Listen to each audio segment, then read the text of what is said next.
الذين آمنوا وتطمئن قلوبهم بذكر الله ألا بذكر الله تطمئن القلوب. إن الحمد لله نحمده ونستعينه ونستغفره ونؤمن به ونتوكل عليه ونعوذ بالله من شرور أنفسنا ومن سيئات أعمالنا من يهده الله فلا مضل له ومن يضلله فلا هادي له وأشهد أن لا إله إلا الله وحده لا شريك له وأشهد أن محمدا عبده ورسوله.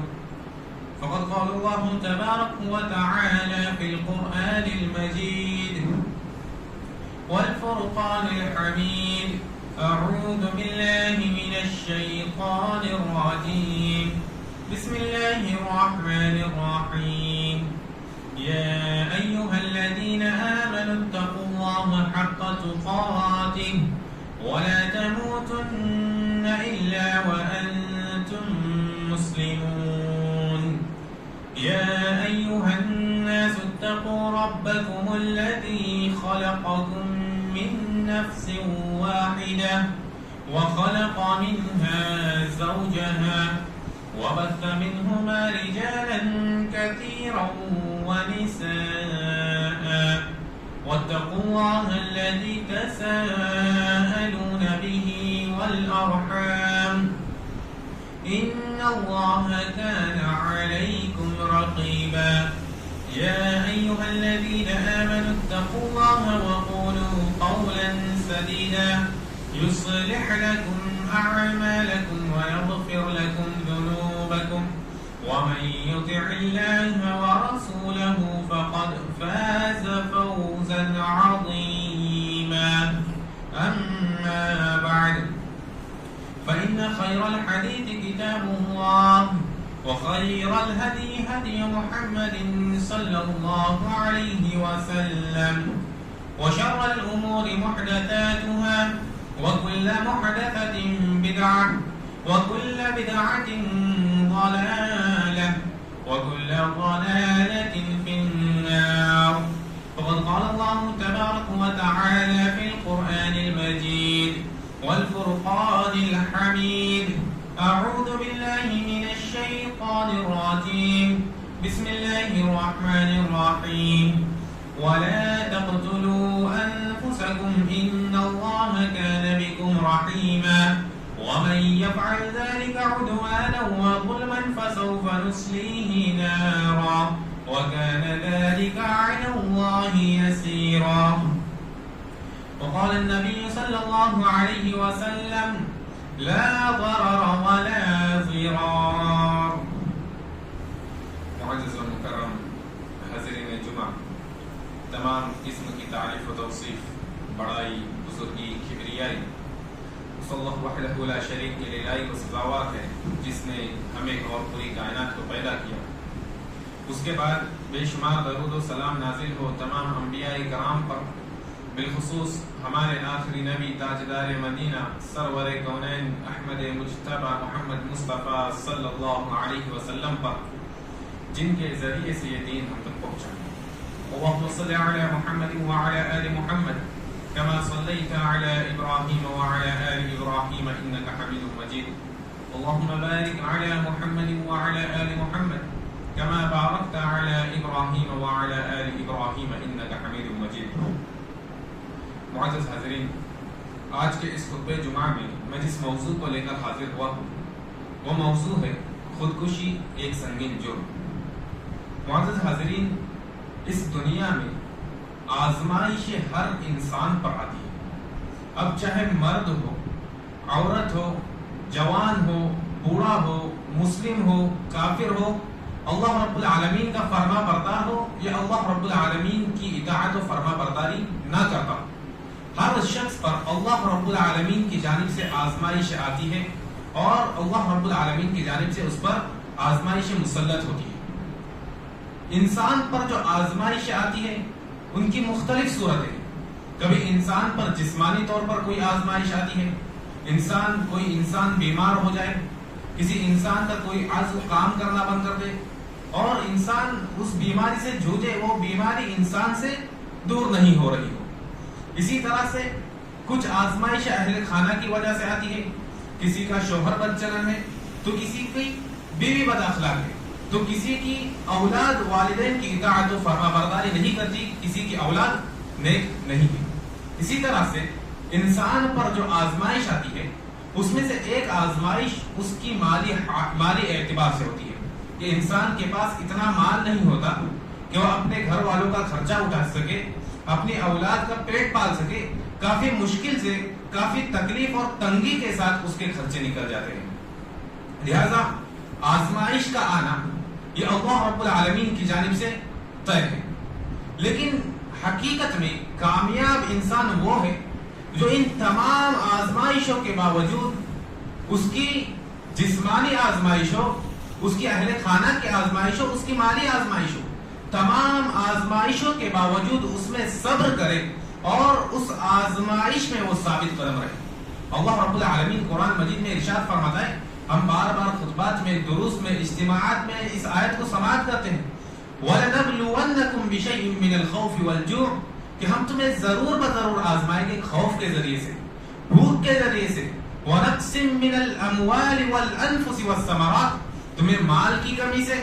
جانوں کی کمی سے اور پھل کی کمی سے آزمائیں گے. وَبَشِّرِ الصَّابِرِينَ, اور صبر کرنے والوں کو بشارت دیجیے. اب انسان کے اوپر جسمانی تکلیف آئے, جسمانی آزمائش آئے, انسان کی آزمائش اس کے اہل خانہ سے ہو, انسان کی آزمائش اس کے مال سے ہو, انسان کی آزمائش اس کی اولاد سے ہو. وَبَشِّرِ الصَّابِرِينَ, اس میں صبر کرنے والوں کو بشارت دیجیے. الَّذِينَ إِذَا أَصَابَتْهُمْ مُصِيبَةٌ, ایسے صبر کرنے والے جب انہیں کوئی مصیبت لاحق ہوتی ہے, قَالُوا إِنَّا لِلَّهِ وَإِنَّا إِلَيْهِ رَاجِعُونَ,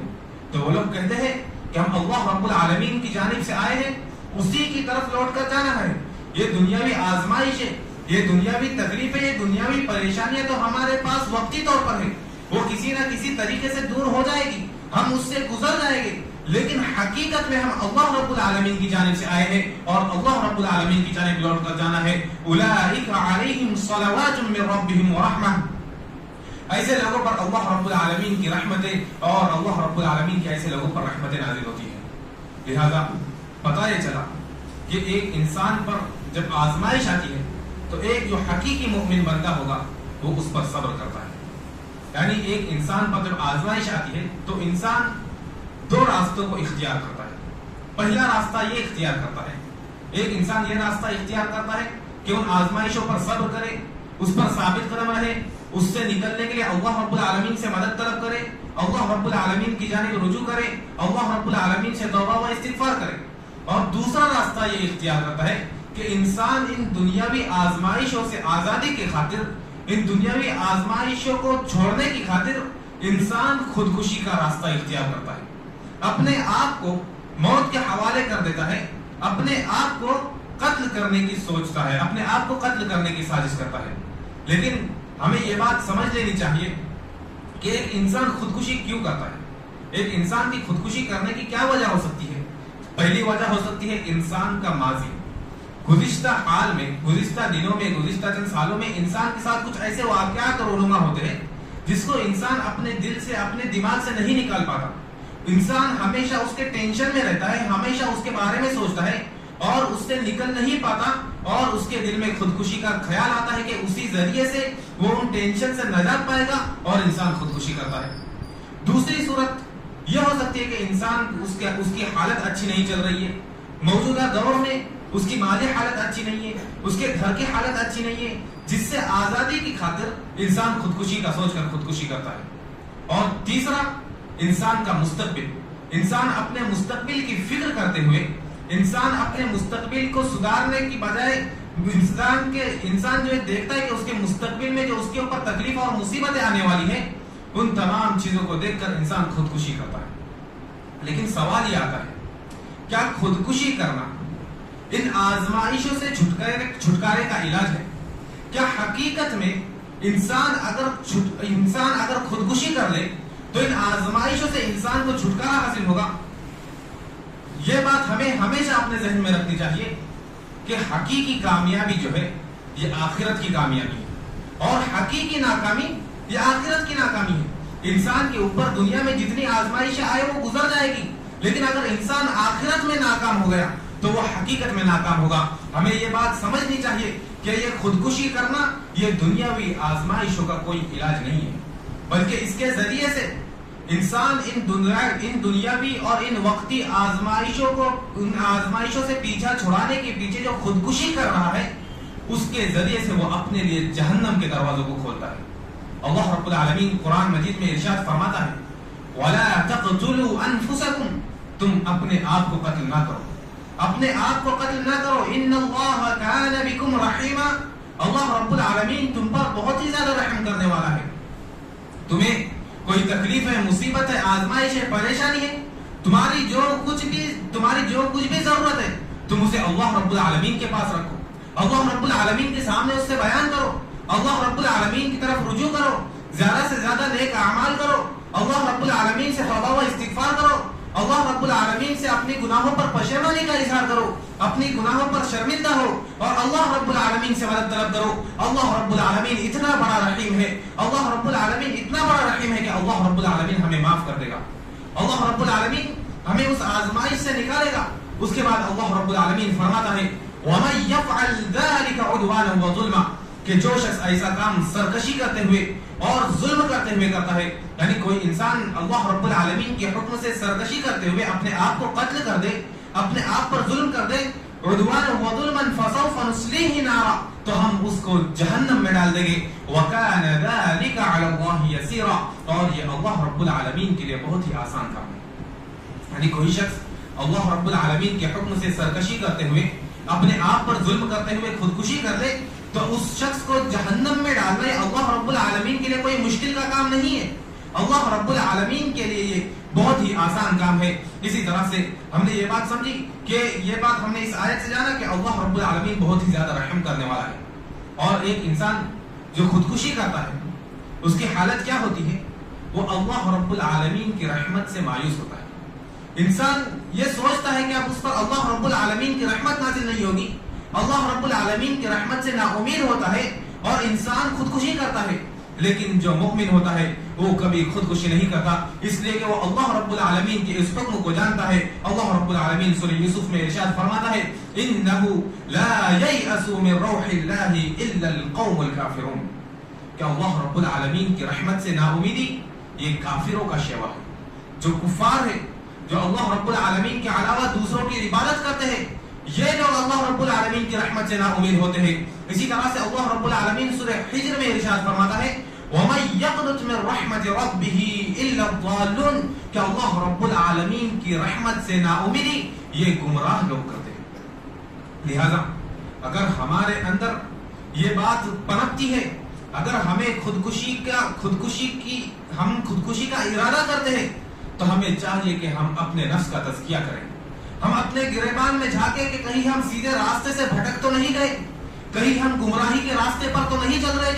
جو ہمارے دل میں یہ وسوسے آ رہے ہیں، جو ہم خودکشی کا ارادہ کر رہے ہیں اور خودکشی کا ارادہ کر کے خود اپنے لیے جہنم کے دروازے کھول رہے ہیں۔ لہذا ہمیں یہ بات سوچنی چاہیے۔ اسی طرح سے پیارے نبی جناب محمد رسول اللہ صلی اللہ علیہ وسلم نے فرمایا، سنن ابن ماجہ کی روایت ہے، فرمایا لا ضرر ولا ضرار، کہ نہ ہی تم آپس میں اپنے آپ کو تکلیف پہنچاؤ اور نہ ہی دوسروں کو تکلیف دو۔ لہذا خود کو قتل کرنا یہ اپنے آپ کو تکلیف پہنچانا ہے، اور یہ آپ صلی اللہ، اگر ہم ایسا کرتے ہیں تو آپ صلی اللہ علیہ وسلم کے حکم کی ہم مخالفت کرتے ہیں۔ اسی طرح سے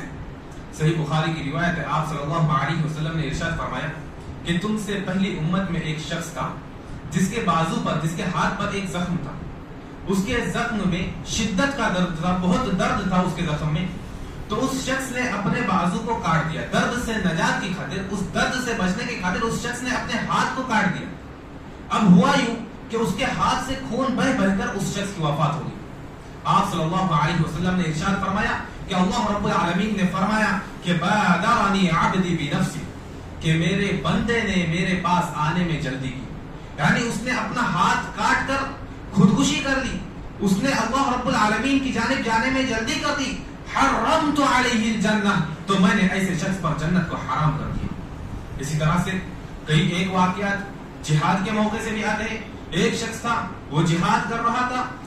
کفار و مشرکین کو مار رہا تھا، لیکن جب اسے زخم پہنچی تو زخم کی درد کو وہ سہ نہیں پایا اور اس نے اپنے آپ کو مار دیا۔ آپ صلی اللہ علیہ وسلم نے فرمایا وہ جہنم میں ہے۔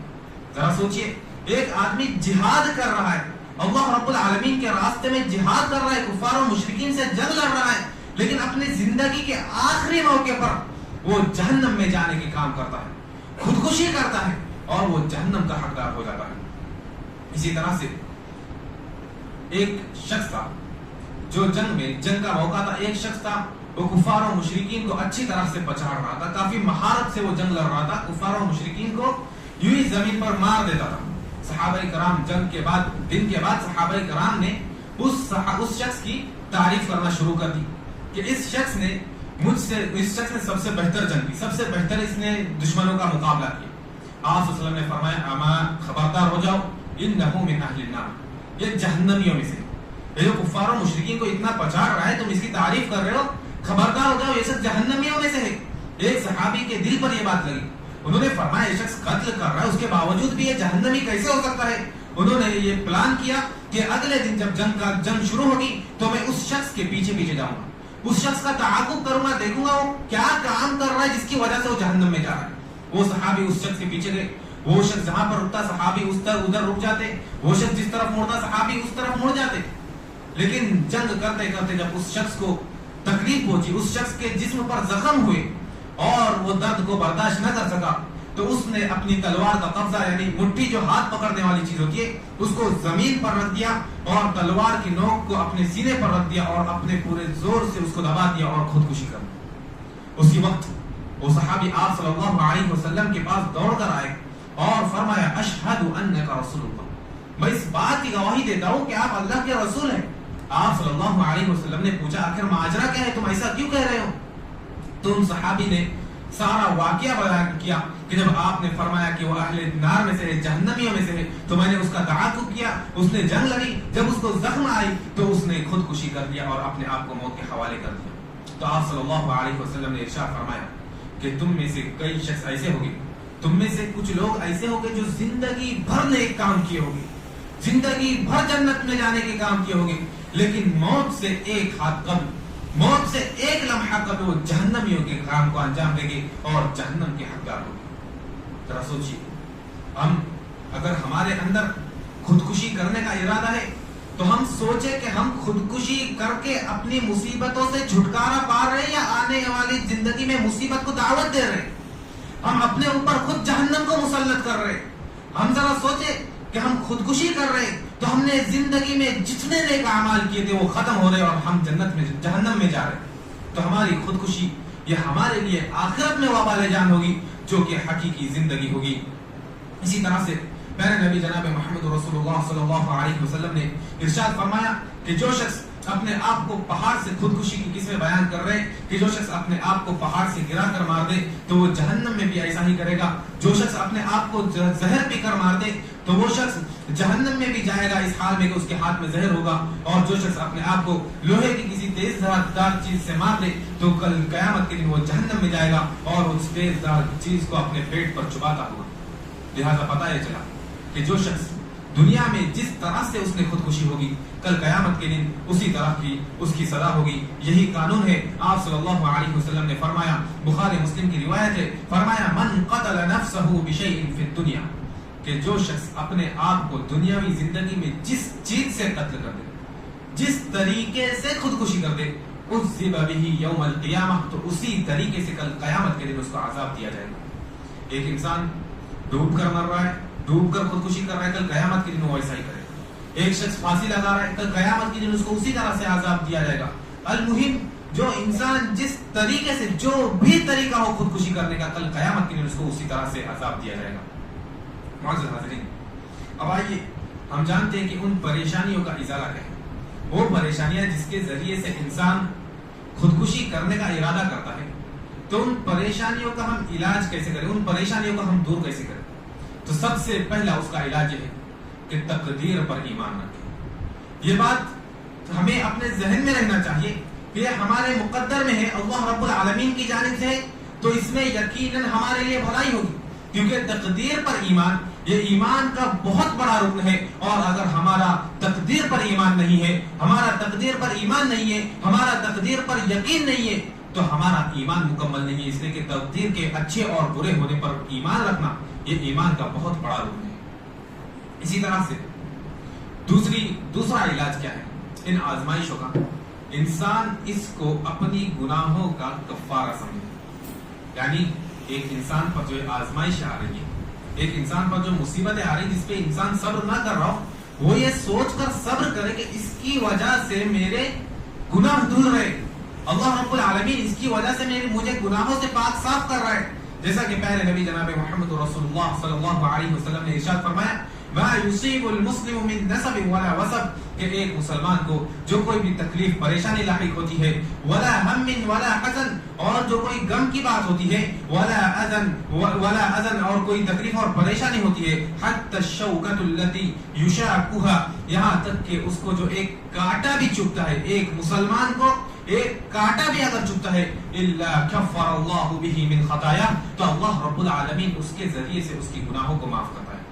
اللہ رب العالمین اس کے ذریعے سے اس کی گناہوں کا کفارہ کرتا ہے، اس کا کفارہ ہوتا ہے وہ چیز۔ لہذا یہ بات ہم سمجھے کہ ہم انسان ہیں، ہم گناہوں کے پتلے ہیں، ہر بنی آدم خطا کار ہے، لہذا ہمیں جو آزمائش آتی ہے ہم اسے اپنی گناہوں کا کفارہ سمجھے، اور یہ سمجھے کہ ہم اپنی گناہوں سے جب پاک صاف ہو گے تو کل قیامت کے دن ہم جنت میں جائیں گے، اس کو اپنی گناہوں کا کفارہ سمجھے۔ اسی طرح سے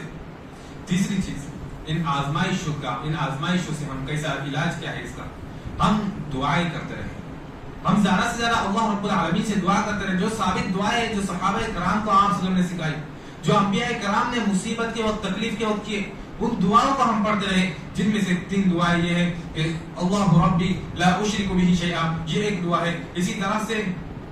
یا حی یا قیوم برحمتک استغیث، یہ ایک دعا ہے، اس کا خصوصی اہتمام کرنا چاہیے۔ اسی طرح سے حضرت یونس علیہ السلام نے مچھلی کے پیٹ میں جو دعا کی تھی، جس کی وجہ سے اللہ رب العالمین نے ان کو مچھلی کے پیٹ سے نکالا تھا، لا الہ الا انت سبحانک انی کنت من الظالمین، اس دعا کا بھی خصوصی اہتمام کرنا چاہیے تاکہ ہم جو ہے مصیبت سے آزمائش سے بچتے رہے۔ معزز حاضرین، اسی طرح سے